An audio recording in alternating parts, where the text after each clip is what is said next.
começar com notícia boa, vai. Começar com uma notícia boa, que é o crescimento do PIB, César Calejon. O PIB do Brasil cresceu 0,9% no segundo trimestre de 2023, acima do esperado. A estimativa do consenso Refinitiv era de um crescimento de 0,3% frente ao primeiro trimestre de 2023 e de 2,7% na comparação anual. Mas muitos economistas, principalmente aqueles economistas que trabalham em jornais, que trabalham na mídia, e que são estrelas, eles acabaram apostando que o PIB ia desabar ou ia crescer muito abaixo do esperado. E aí, o que nós temos, né? O que nós temos na média das opiniões desses economistas? Menos acertos que as previsões de Márcia Sensitiva. Dá para dizer hoje, que a astrologia é uma ciência mais exata que a economia brasileira. Na economia brasileira, os economistas conseguem errar mais previsões que a Márcia Sensitiva. Se a gente buscar aí para trás, as previsões da Márcia Sensitiva sobre a eleição de 2022, dá para ver que ela acertou tudo. Acertou muito mais que os analistas de política, os analistas de economia da mídia. Parece que, na verdade, é uma torcida contra. E aí, quando acontece, o que eles dizem? Ah, foi sorte do Lula. Lula dá sorte. Lula é tipo um gnominho, né? Um gnominho da sorte que você coloca atrás da porta do país e aí ele dá um pouquinho de sorte pro país. Eu já falei, quando o Lula morrer, espero que ele acabe atingindo aquele desejo de ser o primeiro homem que vai viver mais 120 anos, de verdade, quando ele morrer, peguem o Lula, empalhem o Lula, coloquem uma toquinha em cima dele e postem esse ex-presidente, na época, óbvio, atrás da porta do Palácio do Planalto para dar sorte, cara. É o Lula da sorte. Algumas coisas são pura sorte, né? Mas quando dá errado, aí é culpa total do Lula. Tem até um meme, né, mano? Você viu lá que é o Lula da sorte, que é ele de gnominho, que é isso aí que você falou. Você fez a brincadeira aí com a astrologia, a economia desses liberais no que diz respeito ao Partido dos Trabalhadores, né, Helder? Porque, cara, os caras não se conformam, meu irmão. Entendeu? No governo Lula 1 foi assim, no governo Lula 2 foi assim. A Dilma chega ao poder, ao governo, com, sei lá, cara, quase 90% de aprovação popular, muito em virtude disso aí, entendeu?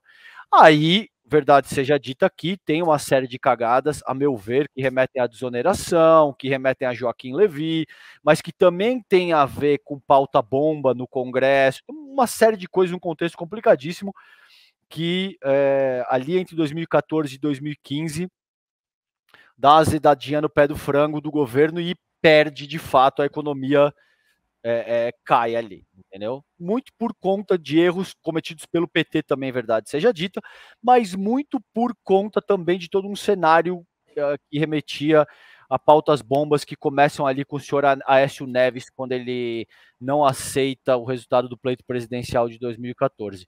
Então, óbvio, o Lula chega num bom momento, reorganiza a casa, tem o fim da pandemia, a atividade econômica é retomada, mas o Lula adotou uma série de medidas e vai adotar outras ainda, Maldonado, que são fundamentais, meu mano. São importantes, entendeu? E tudo isso, arcabouço fiscal, reforma tributária, taxação de offshore, tudo isso não é brincadeira, cara. Tudo isso é um conjunto de medidas absolutamente necessário para o crescimento do país.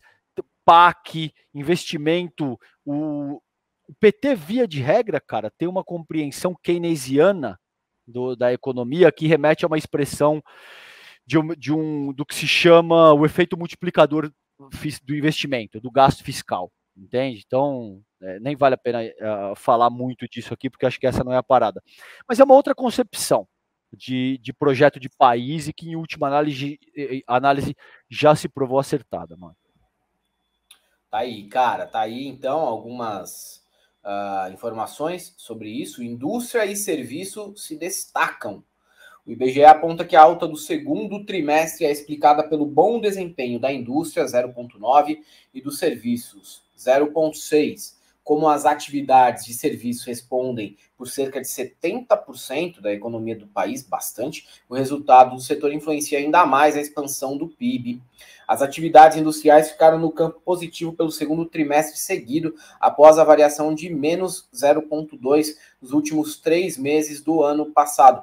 A expansão do segundo trimestre é relacionada aos resultados positivos das indústrias extrativistas, 1,8, da construção, 0,7, da atividade de eletricidade, gás, água, esgoto, atividades de gestão de resíduos, 0,4, e indústrias de transformação, 0,3. A agropecuária foi o único dos 3 grandes setores da economia a recuar no trimestre, menos 0,9. A retração vem após o avanço de 21% no primeiro trimestre e se deve principalmente à base de comparação elevada. E aí mostra, né, também o agro, no momento, pelo menos nesse trimestre, não tão positivo para eles. Mas, claro, isso daí tem variações muito rápidas, né, no agro, e não dá para sacramentar nada a respeito disso, porque daqui 3 meses também podemos ter um resultado de crescimento dentro do agro, que tem essas variações, são normais, variações assim dentro do agro, mas interessante ver aí o setor de indústria, principalmente, dando uma puxada, ajudada para puxar o PIB para cima. E é muito expressivo, Helder, porque essa parada, esse crescimento aí que você acabou de ler, de 0,9 do PIB, ocupa a 7ª posição no ranking de 46 economias, de uma classificação de risco da Austin Rating. Então, cara, não é pouca coisa, né, mano? Parada aí Não. que realmente o país tá crescendo, isso aí é dado empírico. Então, Sim. a galera pode falar, porra, César, mas você é, sei lá, de esquerda, você é petista, você é o que quer que seja. Eu não sou petista, tá? Só para deixar claro aqui, eu sou de esquerda, mas eu não tenho nenhuma filiação partidária. Mas esses dados aí são empíricos, né, Maldonado? Não é o que eu acho, ou o que o Helder acha, ou o que o Bezzi acha. São dados empíricos que demonstram de uma maneira muito decisiva, o país está crescendo, cara. Entendeu? E isso com um Banco Central governado por uma figura absurdamente reacionária, que elevou a taxa básica de juros. Ontem eu estava tendo uma conversa com o Roncalha, tá? O André Roncalha. E ele me disse o seguinte, Calejão, cada ponto da Selic é algo em torno de, sei lá, 20, 30, não lembro o número exato, mas bilhões de reais que o governo tem que pagar em juros, Maldonado. Sabe quantos pontos o governo o Banco Central subiu desde 2021 para cá? 11%. Então faz as contas, cara. Eu não lembro se era 40 ou 60 bilhões. Eu sei que é da ordem das dezenas de bilhões que ele me falou, entendeu? Você imagina 11 pontos percentuais desde 2021. Isso bate quase que na casa do trilhão, meio trilhão, esse tipo de coisa, entendeu, cara?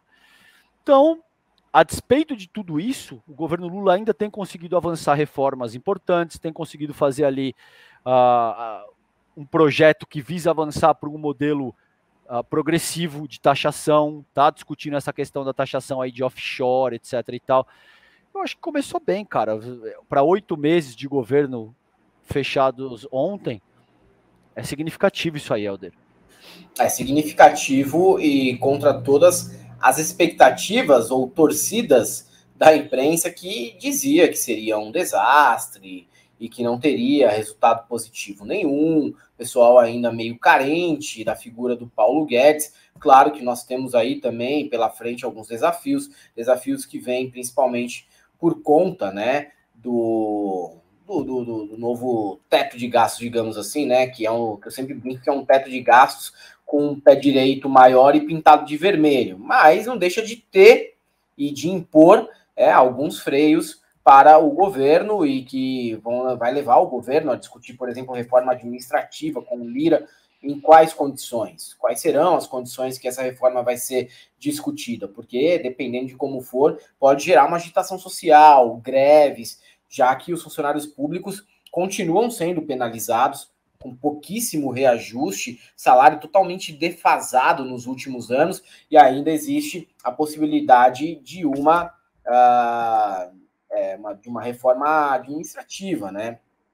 Então, você tem alguns limites também para o governo agir. Espero de verdade, que essas limitações elas sejam contornadas de forma criativa e de forma em que haja arrecadação suficiente para isso. Mas, né, tem muito a ser feito ainda, e muito a ser feito principalmente na base do eleitorado petista, que muita gente ainda está descontente, principalmente o pessoal aí que é funcionário público, está muito aquém daquilo que imaginava que seria o governo Lula no primeiro ano, mas é aquilo que a gente reitera também, é o primeiro ano.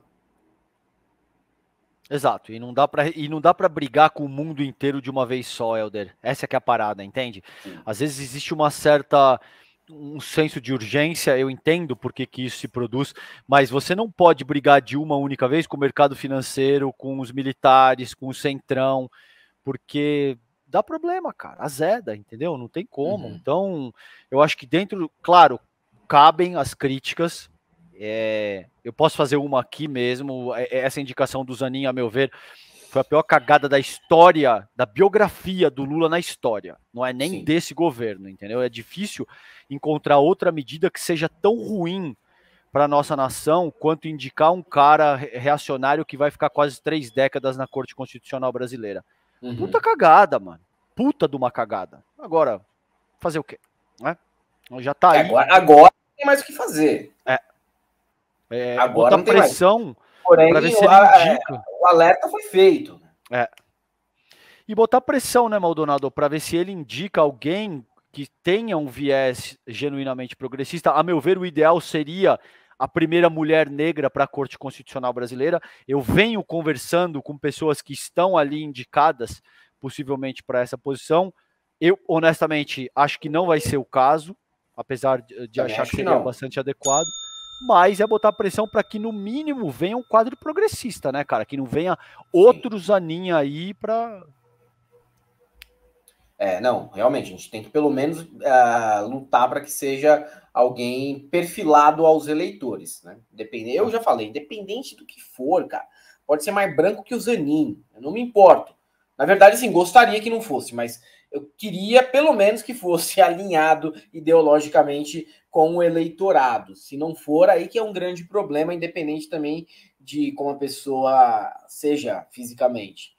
Mas não, de fato, sobre o PIB, exatamente isso, sobre esses avanços sociais do primeiro ano do governo Lula, é isso aí mesmo, cara.